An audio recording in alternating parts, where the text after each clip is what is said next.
Et toujours, bien sûr, les législatives. Après des dizaines de désistements, la ligne de départ du deuxième tour des élections législatives sera connue demain, ce soir, 18h, et devrait, bon an, mal an, confirmer la constitution d'un front républicain contre le Rassemblement national. C'est l'ambiance dans laquelle on est aujourd'hui. L'enthousiasme n'est certes pas au rendez-vous, mais des retraits de candidats macronistes ou de gauche ont lieu dans la plupart des circonscriptions, où au moins 3 candidats étaient qualifiés, où le parti lepéniste est en mesure de l'emporter. Pendant ce temps, il y en a d'autres qui continuent évidemment à faire campagne, qui sont au second tour. Vous savez qu'on avait fait un focus sur la 4e circonscription de Paris, où se présente Astrid Panosyan-Bouvet pour Renaissance, Geoffroy Boulard, qui est notre invité aujourd'hui, qui représente les LR, et puis on avait reçu Arnaud Dacier, qui était LR, mais LR Ciotti, soutenu par le Rassemblement national. Aujourd'hui, c'est Geoffroy Boulard, maire du 17e, et qui donc est en deuxième position dans cette 4e circonscription. Bonjour Geoffroy Boulard. Bonjour. Donc c'est une élection aujourd'hui clé. Vous êtes déjà maire du 17e, vous êtes vice-président aussi de la métropole du Grand Paris,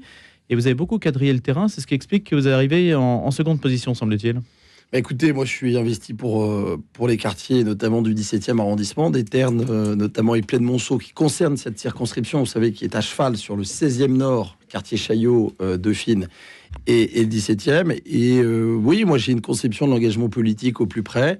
Depuis une dizaine d'années, je suis engagé dans l'équipe du 17e arrondissement. Je suis maire depuis 2017 et élu en 2020 sur mon nom, avec une liste voilà, très, très soudée, qui incarne bien, je pense aussi, ce qu'attendent les Parisiens, c'est-à-dire ouverte sur la société civile.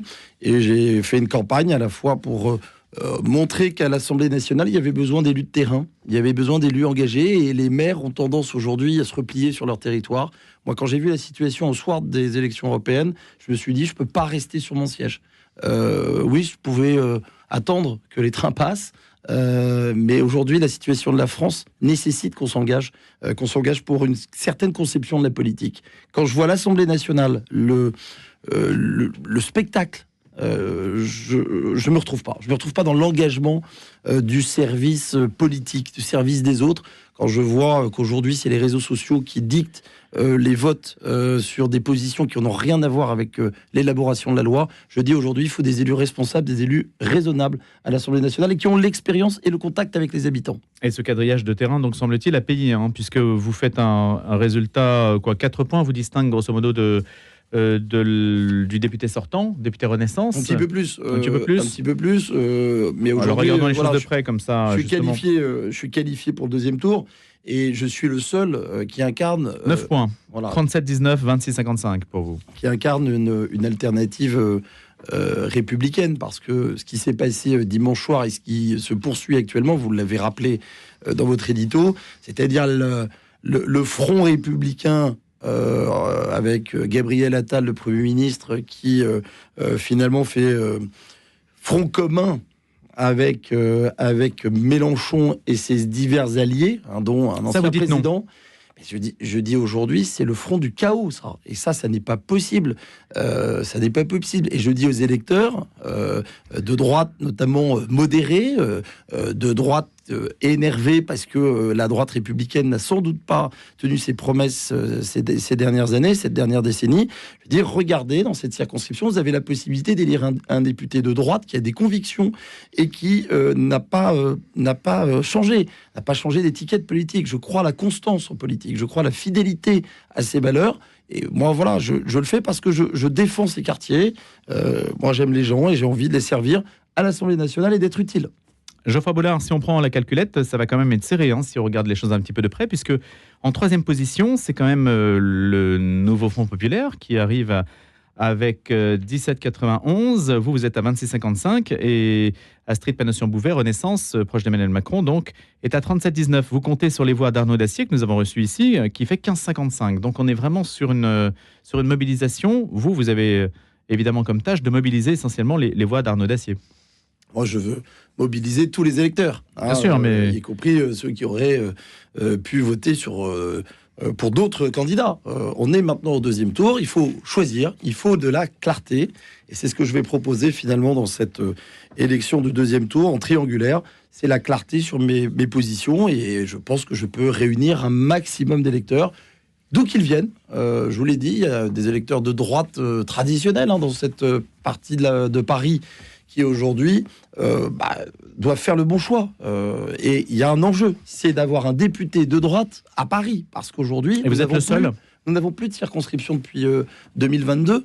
Et je suis le seul à pouvoir prétendre défendre une certaine conception aussi à Paris de la politique. Moi, je suis farouchement opposé à la politique d'Anne Hidalgo. Je suis au Conseil de Paris, donc je suis ancré avec les réalités des habitants, ce que ne sont pas mes concurrents.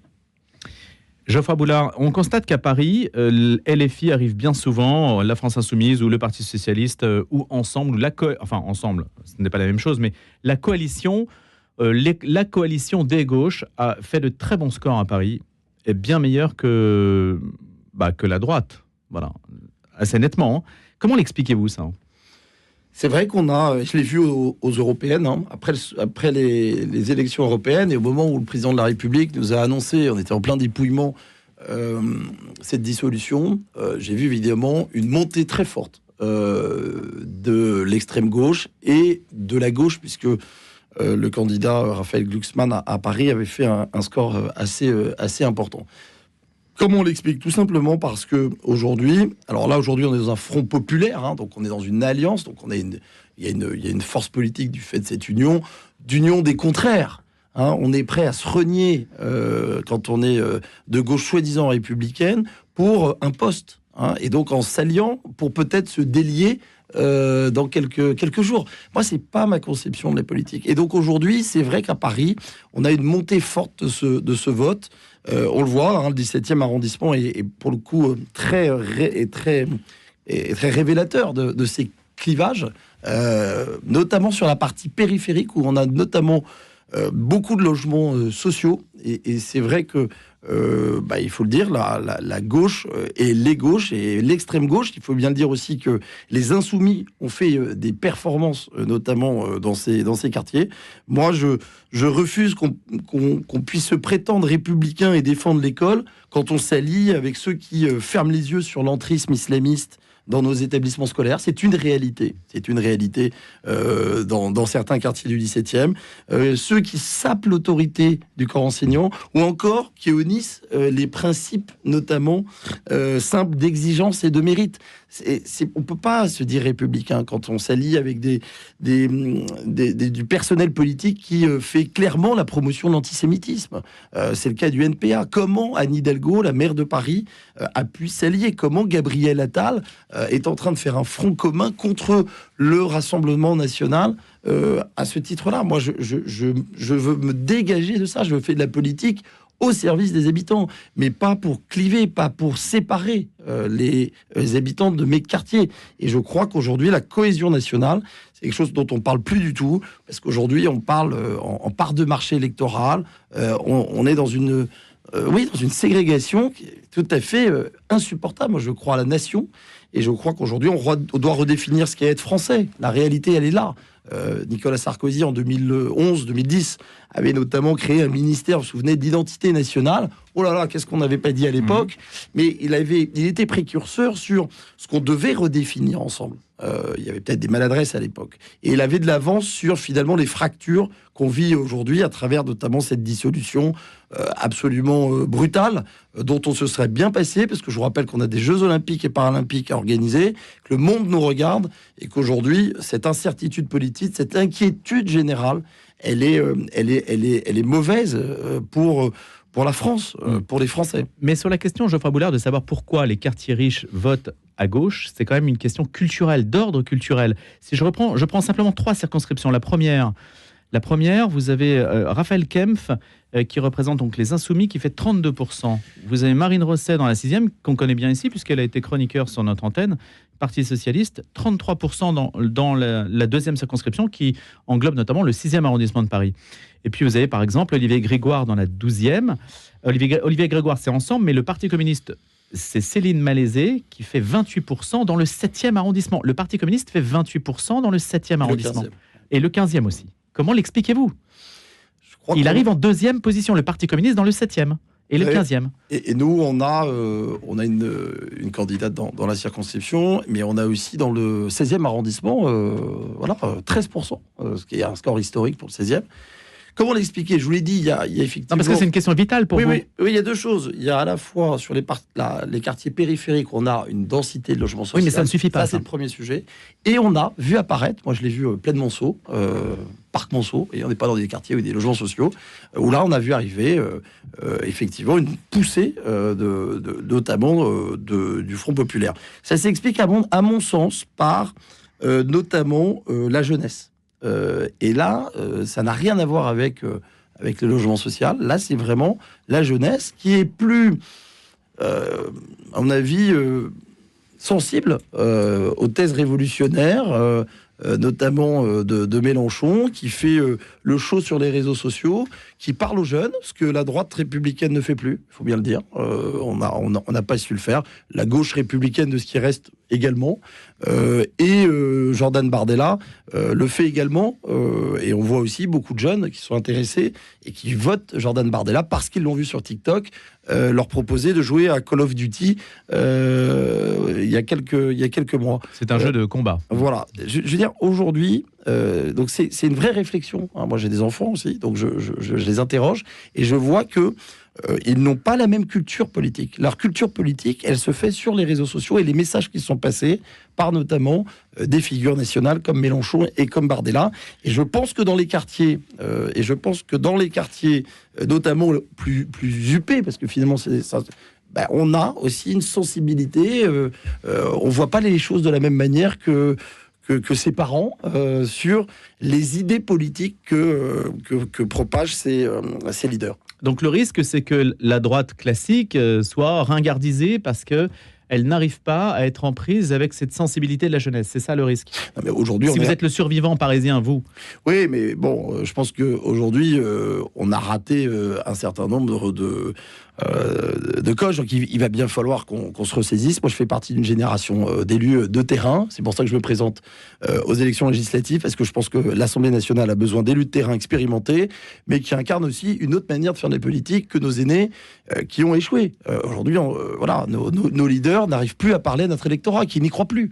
Donc je crois que c'est à nous de reprendre le drapeau et de dire il y a encore une droite de responsabilité, une droite capable de gouverner, une droite raisonnable, une droite résolue aussi, parce que on s'est peut-être aussi bouché le nez. En tout cas, on n'a pas voulu voir, on met des œillères sur un certain nombre de sujets qui doivent être traités. Le sujet de l'immigration, de la sécurité au quotidien est un véritable enjeu, et ça dépasse les clivages politiques. Et donc aujourd'hui, la droite doit redevenir, je dirais, très ferme sur un certain nombre de sujets. Et il y a une dérive, il faut bien le dire. Il y a eu peut-être un empilement des lois successifs, une inaction ressentie par les habitants, alors que moi, je le vois, les policiers font un grand travail, la justice travaille aussi, mais il y a quand même des failles. Et il faut que la droite porte un message sur les familles. On n'en parle plus. Aujourd'hui, la politique familiale, elle doit être absolument promue. Qu'est-ce qu'on fait sur le quotient familial? Comment on aide les familles à revenir à Paris? La politique du logement social. Et là, on a besoin de députés qui défendent une vision à Paris des classes moyennes, je dirais supérieures, pour qu'elles puissent rester à Paris. On a perdu 100 000 habitants en plus d'une décennie. Est-ce qu'on peut s'en contenter? Paris va devenir, et ça avait été déjà dit il y a quelques années... Et donc c'est en grande partie votre électorat qui a quitté Paris. Oui, parce qu'aujourd'hui, tout est fait pour qu'ils partent. On peut pas et ça, la droite doit porter un message. Cela dit, Jean-François Boulard, Jacques Chirac avait eu une responsabilité dans le fait que les personnes les moins aisées quittent Paris, en les envoyant dans les banlieues et en gardant un électorat bourgeois qui lui a permis de faire le grand chelem. C'était aussi une stratégie à l'époque. Hein. Je ne vais pas refaire l'histoire de Paris. Non, mais il y a une responsabilité sur l'embourgeoisement de Paris, ne date pas que de la gauche. Je pense qu'il faut trouver un équilibre. Et vous l'avez bien dit. Mais à l'époque, on logeait des éboueurs, on logeait des infirmières, on logeait des policiers, on logeait des gens qui travaillaient au service de la cité. Et bien c'est ça qu'il faut, sur lequel il faut s'appuyer, en corrigeant peut-être des excès, je l'entends, mais là on est dans l'excès inverse. Aujourd'hui, les maires d'arrondissement n'ont pas la possibilité d'attribuer des logements sociaux à des habitants qu'ils croisent dans la rue tous les jours. Aujourd'hui, c'est l'État qui a repris la main, et de plus en plus. C'est pour ça qu'à l'Assemblée nationale, il va falloir défendre le pouvoir des maires d'arrondissement, les maires élus par les habitants, et qui ont vraiment ce contact avec les habitants, quelle que soit leur sensibilité politique. Et la mairie de Paris, qui également piochent dans les quotas de logements pour y mettre des populations qui n'ont pas de lien avec le territoire. Je dis pas qu'il faut pas faut se refermer. Je dis simplement que quand moi j'ai 11 000 demandeurs de logement en attente, ils sont éligibles au logement social. Quand on me dit, monsieur le maire, vous avez moins de 90 dossiers sur lesquels vous pouvez présenter des candidats qui seront in fine choisis par un bailleur social pour lequel j'ai aucune prise, c'est pas normal. Hein. Si on veut changer la vie des gens, il faut redonner du pouvoir aux maires d'arrondissement. C'est aussi le cas en matière de propreté. Et la loi doit changer. C'est pour ça qu'il faut des députés efficaces. Alors là-dessus, vous pouvez convaincre qui précisément? Vous pouvez convaincre du Rassemblement national à Renaissance sur cette loi qui consisterait à déposséder donc les préfets, parce que c'est les préfets qui peuvent agir en matière de logement social. Oui, c'est le préfet de région Île-de-France, donc l'État, le rendre les gouvernement, pouvoirs aux maires. Redonner du pouvoir, effectivement, aux maires d'arrondissement, aux maires tout court, puisque ça s'applique aussi à toute la... Tous les LR sont d'accord avec ça. Oui, David mais Lisnard, bien sûr. etc. Non, mais au-delà de David Lisnard, moi, que je soutiens, qui est un il est sur votre site internet. Un élu, voilà, qui est un élu de terrain, qui à mon avis, est l'avenir d'une droite urbaine, moderne, et qui parle à tous. Mais le sujet, c'est aujourd'hui d'avoir des politiques de bon sens, de proximité. Mais ça passe par une loi à l'Assemblée. Oui, on pourrait modifier les pouvoirs, notamment des maires d'arrondissement dans les 3 villes. Vous avez beaucoup entendu parler de la réforme du mode de scrutin. Est-ce qu'on va élire la maire de Paris au suffrage universel direct, Quelle est votre préconisation, vous? Moi, je suis pour faire évoluer le mode de scrutin. Mais encore faut-il... C'est début 2025 que ça changera normalement, non? Là, tout est arrêté, hein, parce qu'il va falloir reprendre les travaux, puisque l'Assemblée nationale a été dissoute. Donc le sujet, c'est, oui, réfléchir à la gouvernance politique. N'oublions pas la gouvernance administrative. Et elle est politique, parce qu'elle est au service des habitants. Et ça, c'est très important. Donc redonner de la proximité, propreté, logement, mais ça peut être aussi la voirie, ça peut être un certain nombre de sujets qui ne sont pas fidèlement... politiciens, c'est le quotidien des habitants. Et la loi doit évoluer, parce que la maire de Paris ne donne pas ses pouvoirs. Elle pourrait le faire. Elle pourrait les faire par délégation. Elle ne le fait pas, il faut que la loi change. Et redonnons peut-être aussi, oui, effectivement, de la clarté au mode de scrutin. Les Parisiens ne comprennent pas bien pourquoi on n'élit pas leur maire de Paris, pourquoi... les maires d'arrondissement ont acquis une légitimité. On l'a vu pendant les crises. Et on était très contents de nous trouver sur le Covid. On était en première ligne. On n'appelait pas la maire de Paris. Sur la crise des Gilets jaunes, on a été très touchés aussi. On était en première ligne pour défendre notre population, nos commerçants, et faire le lien avec l'État directement. Donc voilà, je crois qu'aujourd'hui, la subsidiarité, c'est quelque chose d'important, et il faut que ça soit incarné au service de tous. Donc Geoffroy Boulard, si vous êtes député LR, donc ça veut dire que vous quittez la mairie du 17e, puisque c'est la loi. Et si, dans l'hypothèse où le Rassemblement national n'aurait pas la majorité absolue, serait aux alentours, je ne sais pas moi, de 280, 270, et dans l'hypothèse où le nombre de députés LR permettrait au RN d'avoir une majorité absolue, qu'est-ce que vous faites? Moi, je représente une famille politique qui est indépendante, libre. Donc, je ne suis pas... Sinon, j'aurais rejoint Éric Ciotti. Bon. Donc, moi, je voterai des lois qui sont... positives et qui vont et je proposerai des lois qui sont positives et qui vont améliorer la situation en France. Donc voilà, moi je suis pragmatique, mais je ne suis pas à vendre. Je ne suis pas à vendre. Je suis libre et indépendant, sans compromission, et je ne suis pas résigné. Sinon, je ne serais pas candidat. Voilà, moi je suis un résistant, je suis un combattant, je suis issu d'une famille politique, issu du travail du général de Gaulle, qui a une tradition d'un État fort, d'un État qui protège, mais aussi qui donne de la liberté aux entreprises, qui libère les énergies. Moi, je crois à ça, et je crois aussi que voilà, on a un mouvement aujourd'hui politique qui doit se refonder. Alors, on peut pas rester dans cette situation. Regardez ce qui se passe en Espagne. On a le Parti populaire est fort. La CDU-CSU réunie aux élections européennes, ils sont en tête en Allemagne. Donc pourquoi en France on n'arrive pas à reconstituer un espace à droite? Je pense que c'est le moment. Je pense que c'est le moment et qu'on est à l'avant-garde. C'est-à-dire que là, l'air du temps nous est pas favorable, mais c'est aujourd'hui un député utile que je veux être pour la suite et pour la France. Quelle serait la première loi que vous feriez passer si vous étiez député? Moi, je crois qu'aujourd'hui, le sujet, il est notamment de revenir sur... on a un sujet sur le pouvoir d'achat, notamment, hein, et notamment sur les taxes que l'État a mis en lien sur l'énergie et notamment dans les logements. On a des locataires, ils ont surtaxé. Le gouvernement en a profité avec cette crise de l'énergie pour surtaxer. Tout ça a alourdi, je le voyais encore sur le terrain, auprès d'associations de locataires, a alourdi les factures des locataires. Donc déjà, libérons ces taxes, surtaxes, qui ne sont absolument pas nécessaires, parce qu'il y a déjà eu une évolution dans le tarif. Et puis, il y a des sujets de sécurité, des sujets de justice. On ne peut pas aujourd'hui se fermer les yeux sur la violence notamment de notre société, notamment des mineurs. Il faut revenir sur la majorité pénale à 16 ans. C'est la première chose. Et puis mettre en place des mesures éducatives et répressives très vite. Merci beaucoup, Geoffroy Boulard, maire du 17e arrondissement de Paris, 4e circonscription de Paris, candidat LR dans cette circonscription. Je vous remercie d'être venu. À bientôt. Merci Louis Dauphren.